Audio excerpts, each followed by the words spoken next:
Amigos de Ver TV Noticias, nos encontramos con Pedro Benítez. Él es historiador y analista político. Nos va a conversar sobre un tema que ha sido noticia en los últimos días, que es la tensión entre Estados Unidos y Venezuela. Sin embargo, pareciera que puede existir la negociación. Ya el presidente Nicolás Maduro tendió su mano a Barack Obama. Las relaciones que se están abriendo entre Cuba y Venezuela podrían entonces también fortalecer una negociación o una mediación en Venezuela. ¿Quiénes son los negociadores entre Estados Unidos y Venezuela con el presidente Nicolás Maduro? Bueno, gracias por la oportunidad y por el espacio.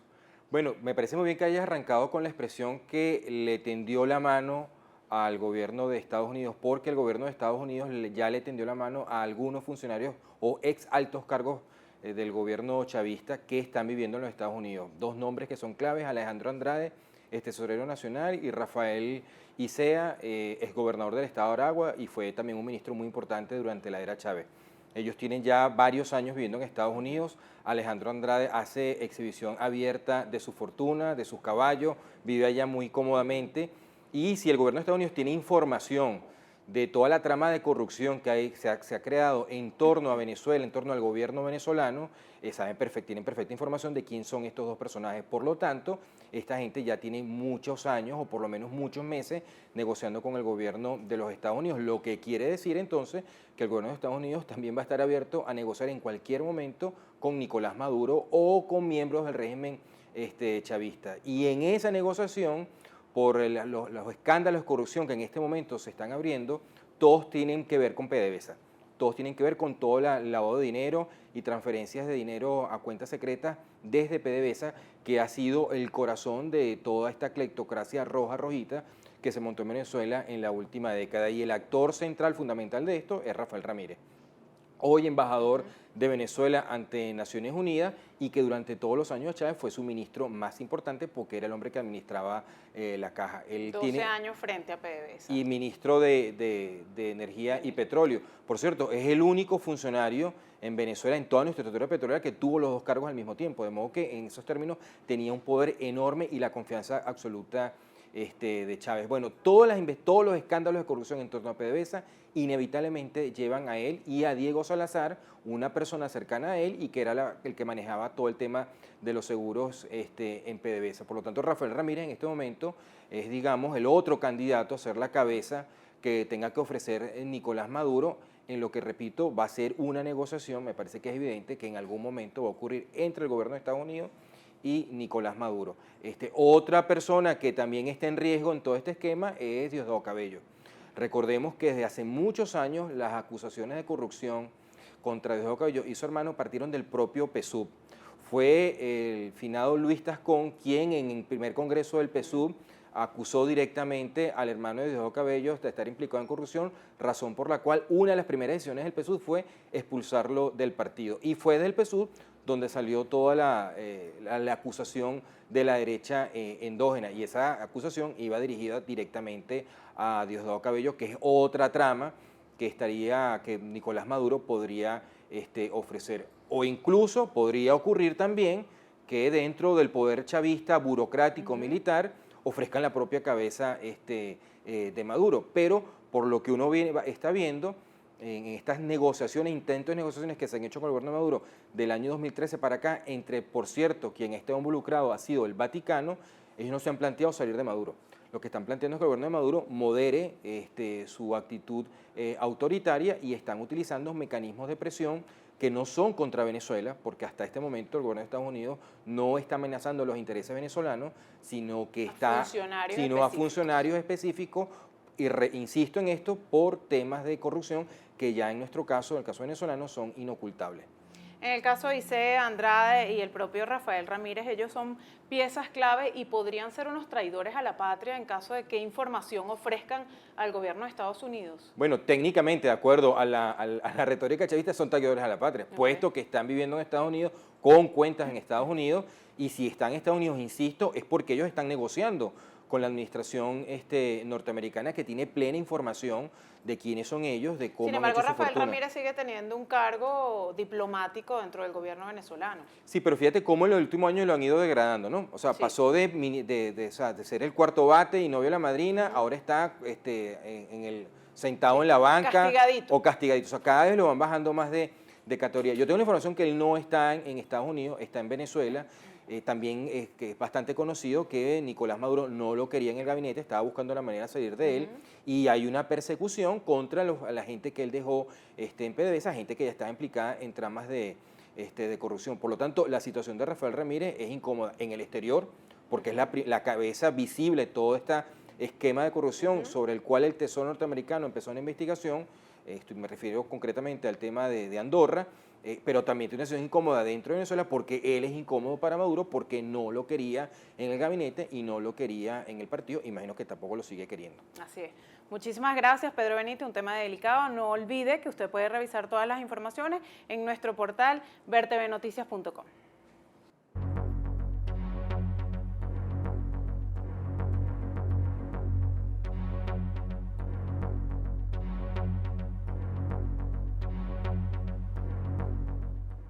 Amigos de vertvnoticias.com, gracias por acompañarnos nuevamente en esta ventana de libertad, este espacio que vence la censura y la autocensura en esta semana en política.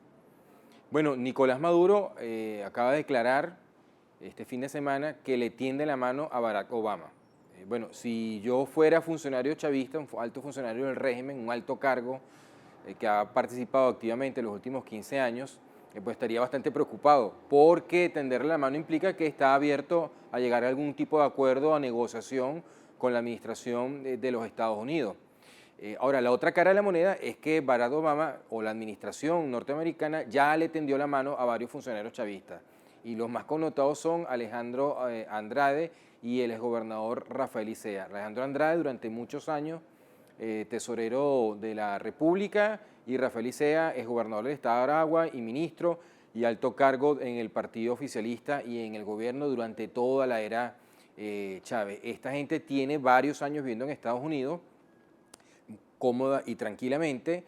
Alejandro Andrade exhibe una fortuna y un estilo de vida que con un sueldo de funcionario público nunca podría justificar, y evidentemente esa riqueza que él tiene, los caballos y las comodidades que tiene y la clase social que disfruta, deviene de actos de corrupción, y esto lo sabe el gobierno de los Estados Unidos.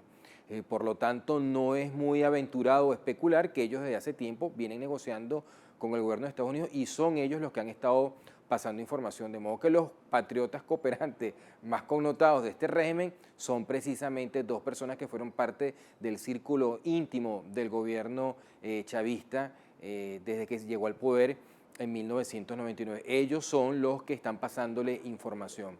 Al mismo tiempo, el gobierno de Estados Unidos está en una estrategia de presión, pero no sobre Venezuela, sino sobre funcionarios claves dentro del gobierno venezolano, del régimen rojo, rojito. Y el mecanismo de presión que está utilizando es un hecho que es inocultable, que revienta por todos lados, que es la corrupción. O sea, los niveles de corrupción a los que se llegó en Venezuela, donde se ha instalado una cleptocracia, donde había un saqueo masivo de los fondos públicos, ya es un tema que desde hace algún tiempo trasciende las fronteras nacionales, y son los escándalos que hemos estado viendo en los últimos días.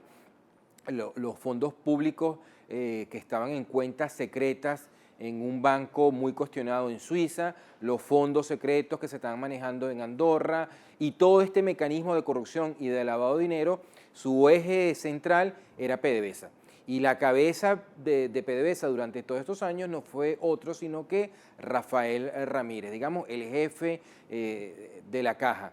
De modo que si en este momento alguien tiene que estar muy preocupado por su futuro, es precisamente quien hasta hace un poco más de un año era una figura central del régimen chavista. Rafael Ramírez fue ministro de Energía y Petróleo y presidente de PDVSA, la única persona desde la era petrolera que ocupó simultáneamente los dos cargos, un hombre de la absoluta confianza de Chávez, y que permitió que PDVSA fuera la caja chica o la caja grande, como ustedes la quieran ver, del partido oficialista, del Partido Socialista Unido de Venezuela. El PDVSA estuvo a la disposición plena del proyecto de poder y de los mecanismos electorales en los sucesivos procesos de elecciones que nosotros vivimos. Y hay evidencias por todos lados del enorme foco de corrupción en que se convirtió PDVSA. uno de los personajes que salta en toda esta historia es Diego Salazar, vinculado a Rafael Ramírez y que manejaba los seguros de PDVSA. Por lo tanto, Rafael Ramírez está en una situación muy comprometida, primero en el exterior, porque toda la investigación de la administración norteamericana en este momento apunta hacia Rafael Ramírez, por tanto su situación externa es bastante incómoda, pero ya lo era dentro del país, porque lo que él ha vivido en los últimos meses es una degradación por etapas. Es decir, de ser el cuarto bate del equipo, el novio de la madrina, ahora lo pusieron a jugar banca y mañana lo pondrán a lavar los carros fuera del estadio. Esa es la situación de Rafael Ramírez. Era ministro, presidente de PDVSA, lo pasaron a ministro de Relaciones Exteriores y a los 4 meses pasó a embajador en los Estados Unidos. Bueno, mañana me imagino que puede ser el secretario de acta de un consejo comunal. ¿Y por qué ocurrió eso? Bueno, porque era una persona que le hacía sombra, que era incómodo para Nicolás Maduro. Por lo tanto, todo indica que la cabeza que Nicolás Maduro va a ofrecer para esta negociación con el gobierno norteamericano, que evidentemente es lo que viene, porque el gobierno de Estados Unidos no está en plan de derrocar al gobierno de Maduro. Lo que está en plan es de negociar con él para que modere su ofensiva autoritaria y autocrática y dictatorial. No quiere decir que el gobierno de Estados Unidos tenga la razón en esta estrategia, pero es lo que van a hacer. ¿Por qué?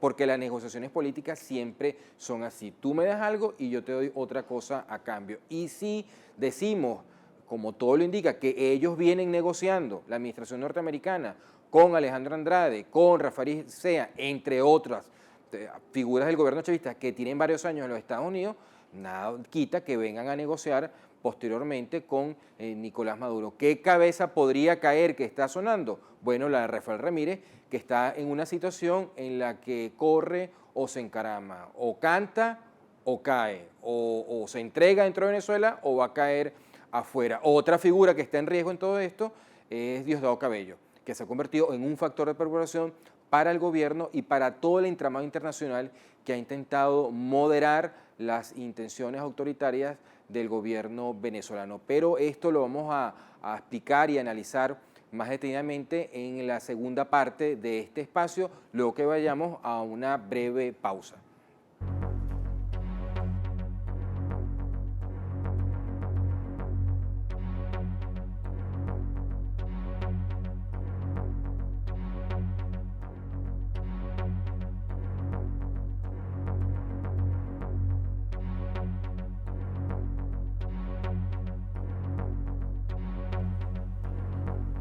Bueno, para tratar de tapar esto que es, en términos de corrupción, casi un pozo séptico internacional que se está rebosando, a Maduro y a su equipo se le ha ocurrido la genial idea de apelar una nueva ley habilitante, en este caso para defender la soberanía nacional. Hay que recordar lo siguiente, en los últimos 15 años, entre Chávez y Maduro, hemos tenido 6 leyes habilitantes.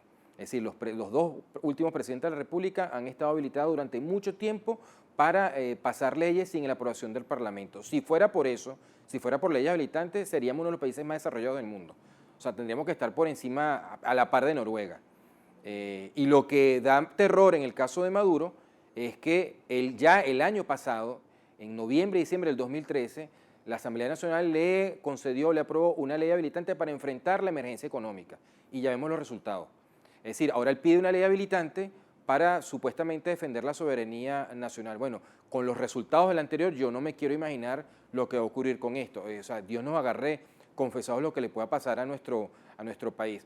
Se habla permanentemente de soberanía nacional, pero no recuerdo una época en la historia venezolana donde más factores internacionales se metan a discutir y opinar sobre lo que ocurre en Venezuela. Aquí todo el mundo opina. Viene Samper y dice cuándo son las elecciones parlamentarias. Viene Cristina Kirchner y dice una cosa. Viene el señor de Nicaragua, Daniel Ortega, e insulta a la oposición. Y bueno, ya sabemos la tradicional política de los Estados Unidos y no quiero recontar toda la injerencia del gobierno cubano y ahora supuestamente vamos a tener maniobras militares con los rusos, entonces nos vamos a meter en una cuestión, un conflicto internacional. Venezuela nunca ha sido tan intervenida por factores internacionales, entre otras cosas porque nunca nuestra economía ha estado tan débil y tan dependiente de la renta petrolera. De modo que esta nueva ley habilitante no va a tener ningún resultado y lo podemos decir sencillamente porque la podemos comparar con la anterior de Maduro y vemos las consecuencias.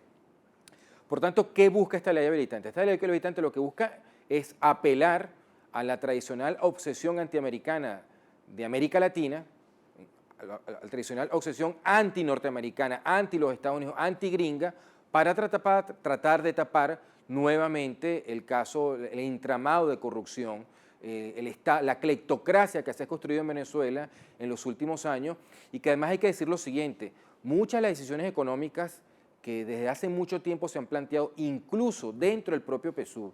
Quiero recordar que en el agosto pasado, en agosto del 2014, en el tercer congreso del PSUV, se aprobó varias reformas económicas que el que la planteó, en este caso Rafael Ramírez, las expuso como una manera, algunas reformas para hacer viable el modelo socialista. Bueno, vamos a admitir ese argumento. Esas reformas eran la unificación cambiaria y el aumento de la gasolina. Ninguna de estas decisiones se han tomado, pese a que todos los economistas de oposición o cercanos al gobierno o independientes, nacionales o extranjeros, han coincidido que hay que tomarlas. ¿Por qué esas medidas no se toman? Bueno, porque afectan a intereses muy corrompidos dentro del régimen.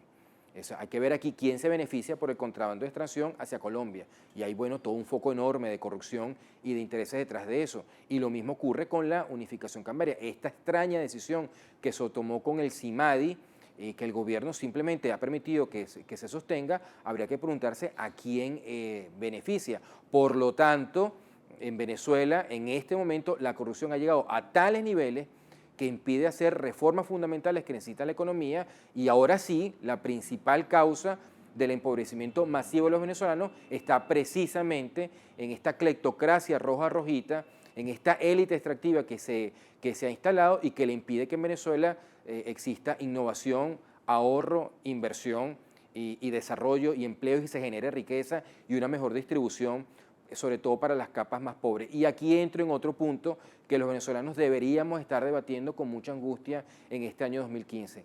Desde el primer semestre del 2013, el Instituto Nacional de Estadística no publica los indicadores de pobreza y bienestar social.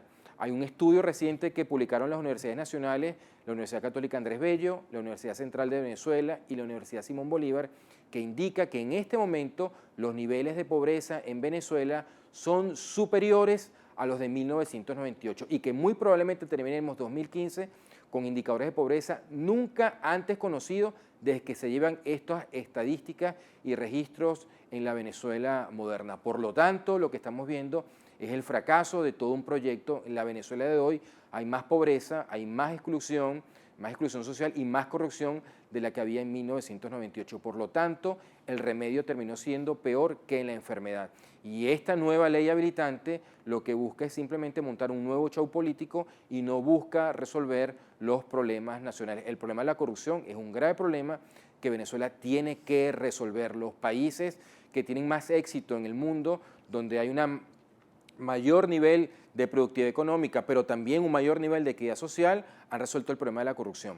Nunca se va a acabar totalmente, pero si no se le pone freno, se convierte en un cáncer que lleva a los países a los niveles que ha llevado Venezuela y que nos está convirtiendo en estos momentos en el hazmerreír del mundo, y que además le hace muy difícil a los aliados cercanos al gobierno bolivariano defender a un gobierno muy corrupto, y que inevitablemente estos escándalos los van a terminar salpicando a ellos. Esta es el drama, esta telenovela por capítulos que vamos a ver en las próximas semanas, de cómo este escándalo internacional, esta sucesión de escándalos siempre vinculados a la corrupción, van a ir cercando al régimen de Nicolás Maduro, que tendrá que tomar una decisión sobre si corre o se encarama. Bueno amigos, muchas gracias por acompañarnos y los espero en una próxima ocasión.